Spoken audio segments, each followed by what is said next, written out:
10 വർഷങ്ങൾക്ക് മുമ്പ് Pinarayi Vijayan party secretary ആയിരുന്നപ്പോൾ വി.എസ്. അച്യുതാനന്ദൻ മുഖ്യമന്ത്രി സ്ഥാനത്തേക്ക് തെരഞ്ഞെടുപ്പിൽ മത്സരിക്കുന്ന സമയത്ത് വി.എസ്. അച്യുതാനന്ദൻ്റെ ഫ്ലെക്സും ബോർഡും കുറച്ചധികം കേരളത്തിൽ വന്നു. പല സ്ഥലങ്ങളും അത്ര വ്യാപകമല്ല, ചിലയിടത്തെങ്കിലും വന്നു.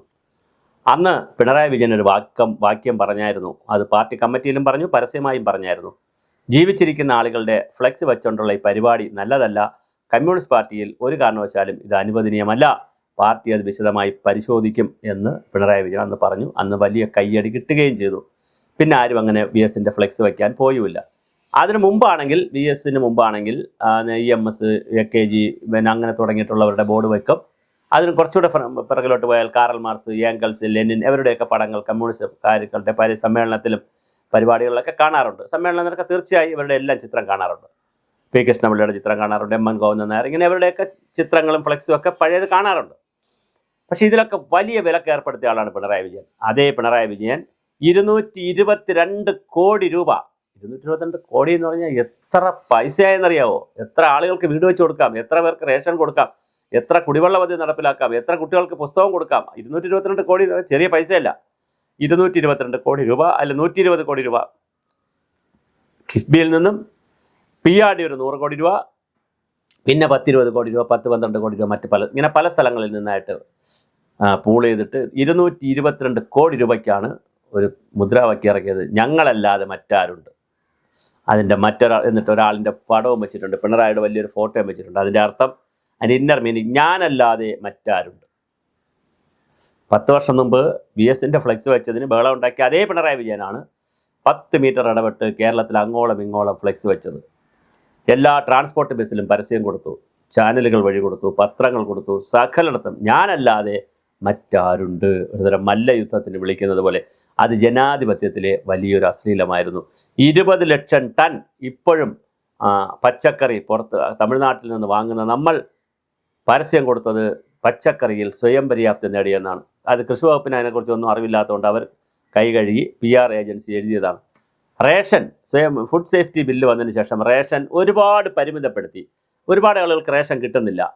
ചിലർക്ക് 1 കിലോ അരി, 2 കിലോ അരി, ചിലർക്ക് മാത്രം 5 കിലോ, അങ്ങനെ റേഷൻ പിങ്ക് കാർഡ്, വെള്ളക്കാർഡ്, മഞ്ഞക്കാർഡ്, നീലക്കാർഡ്, വച്ചക്കാർഡ് എന്നൊക്കെ പറഞ്ഞ് പല ടൈപ്പ് കാർഡ് സിസ്റ്റങ്ങൾ കൊണ്ട് റേഷൻ സംവിധാനത്തെ മുച്ചൂട് മുടിച്ചു കേന്ദ്ര ഗവൺമെൻറ്റും സംസ്ഥാന ഗവൺമെൻറ്റുകളും കൂടി. എന്നിട്ട് എഴുതി വെച്ചിട്ടുണ്ട്, ഞങ്ങൾ എല്ലാവർക്കും സമ്പൂർണ്ണമായി റേഷൻ കൊടുക്കുന്നത് പിണറായി വിജയനാണെന്ന്. എത്ര അപഹാസ്യമാണ്.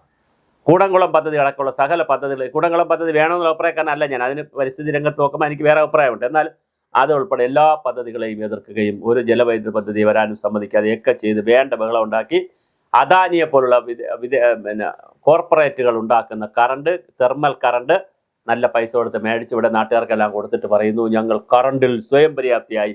10 വർഷമായിട്ട് കറണ്ട് കട്ടില്ലല്ലോ എന്ന് ചോദിക്കുന്നു. 10 വർഷമായി ഒരു PSC അപ്പോയിൻമെൻറ്റ് നടത്താതെ എല്ലാ കരാറുകാർക്ക് കൊടുത്ത് അങ്ങനെ ഒരു ചെറിയ ലാഭമൊക്കെ ഉണ്ടാക്കിയ, ലാഭമെന്നല്ല ഒരു നഷ്ടത്തിൽ നിന്നൊക്കെ കരകയറി. KSRTC ഇതാ ഞങ്ങൾ നഷ്ടത്തിൽ നിന്ന് കരകയറി എന്ന് പറയുന്നു. ആ സമയത്ത് തന്നെ വലിയ വിലക്കയറ്റവും വെളിച്ചെണ്ണയും സാധനങ്ങളുടെയും നിത്യോപയോഗ സാധനങ്ങളുടെയും വലിയ വിലക്കയറ്റത്തിൻ്റെ പൂരമാണ് ഇവിടെ നടന്നത്. എന്നിട്ടും തള്ളിമറിച്ചതിനൊരു കുറവുമില്ലായിരുന്നു. DA ഞങ്ങൾ കൊടുത്തു, 13% DA കൊടുത്തു എന്നുള്ളത് ആർക്ക് കൊടുത്തു എന്നുള്ളത് വലിയൊരു വിഷയമാണ്. പിന്നെ 8 പ്രാവശ്യത്തെ DA കൊടുക്കുമെന്ന് പറഞ്ഞ ഒരു മനുഷ്യനും കൊടുത്തിട്ടില്ല.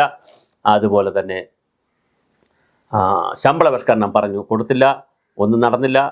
കമ്മിറ്റി വെച്ചതല്ലാതെ പിന്നെ അഷ്യൂർഡ് പെൻഷൻ കൊടുക്കുമെന്ന് പറഞ്ഞു, അതും നടന്നില്ല.